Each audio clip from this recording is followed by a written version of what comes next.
Pintu teater 1 telah dibuka.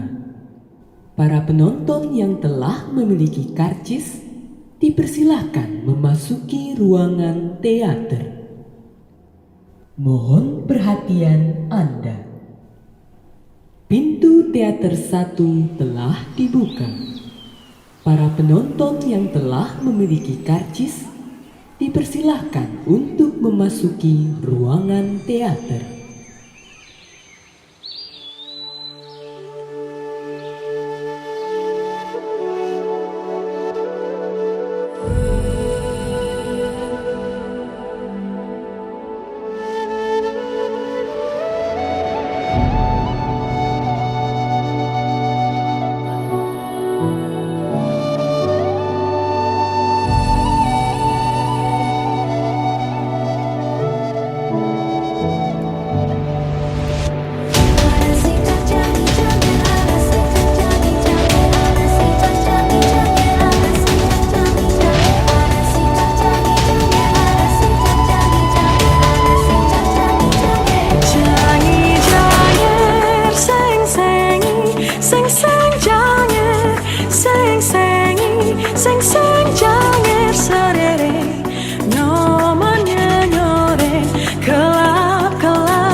Indonesia adalah bagian dari segitiga terumbu karang, sebuah wilayah yang berisi keanekaragaman hayati laut tertinggi di dunia.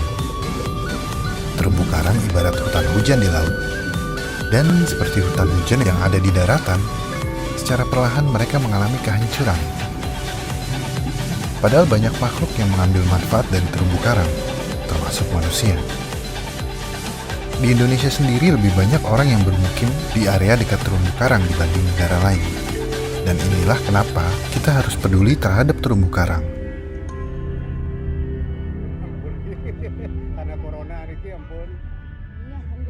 Koral atau karang dan reef atau terumbu merupakan dua hal yang berbeda.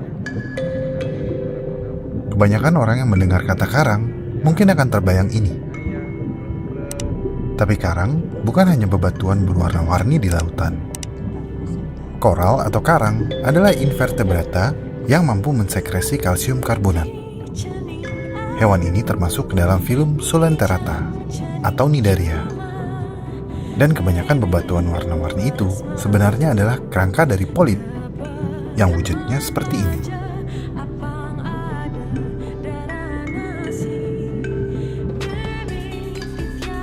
Sementara terumbu atau reef merupakan endapan masif kalsium karbonat yang dihasilkan oleh hewan karang dan biota-biota lain. Dan endapan ini dijadikan sebagai tempat hidup hewan-hewan lain.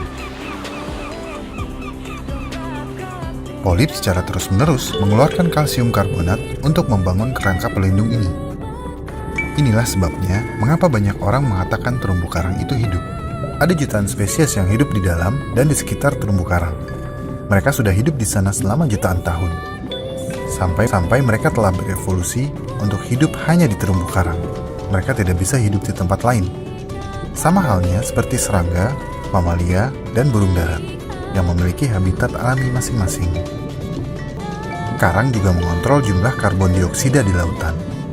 Mereka mengambil karbon dioksida dari air dan menggunakannya untuk membangun kerangka kalsium karbonat mereka. Tanpa karang, jumlah karbon dioksida di dalam air akan membunuh kebanyakan hewan di laut, yang secara langsung mempengaruhi keseimbangan makhluk hidup di planet ini. Ternyata segitu pentingnya terumbu karang ya, tempat hidup bagi banyak spesies hewan, mempercantik rupa lautan, dan menyehatkan laut bahkan planet bumi.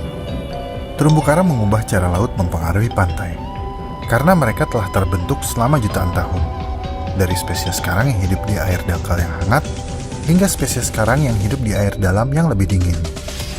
Oleh karena itu, penyebaran terumbu dapat menjangkau wilayah yang sangat luas dan tersusun seperti pegunungan. Mereka membangun struktur sekuat mungkin untuk menahan diri mereka terhadap arus besar, angin topan, dan badai tropis. Oleh karena itu, terumbu karang dapat membantu pantai menahan ombak, badai, atau banjir. Meskipun terumbu karang memiliki begitu banyak manfaat, terumbu karang merupakan ekosistem yang sangat sensitif terhadap perubahan lingkungan. Ekosistem terumbu karang merupakan ekosistem yang menghadapi banyak permasalahan dan tingkat kerusakan terumbu karang terus meningkat. Terdapat banyak hal yang dapat merusak ekosistem terumbu karang, antara lain adalah pemanasan global, pembuangan limbah ke laut, sampah, polusi, kegiatan penangkapan ikan yang tidak ramah lingkungan seperti menggunakan bom dan racun, dan masih banyak lagi. Tapi saat ini, karang sedang terancam. Karena karang sangat sensitif terhadap suhu air, pemanasan global atau perubahan iklim, serta pengasaman laut mempengaruhi kehidupan mereka. Ekowisata, polusi, dan penjarahan juga memiliki andil menurunkan populasi hewan-hewan arsitek ini. Dan ketika mereka menjadi stres, mereka akan melepaskan ganggang simbiotik mereka ke dalam air, mengubah warna mereka menjadi putih dan mati, yang dikenal dengan istilah bleaching. Itulah sebabnya penting bagi kita untuk menganggap karang bukan hanya sebagai susunan batu yang cantik, tetapi juga sebagai makhluk hidup.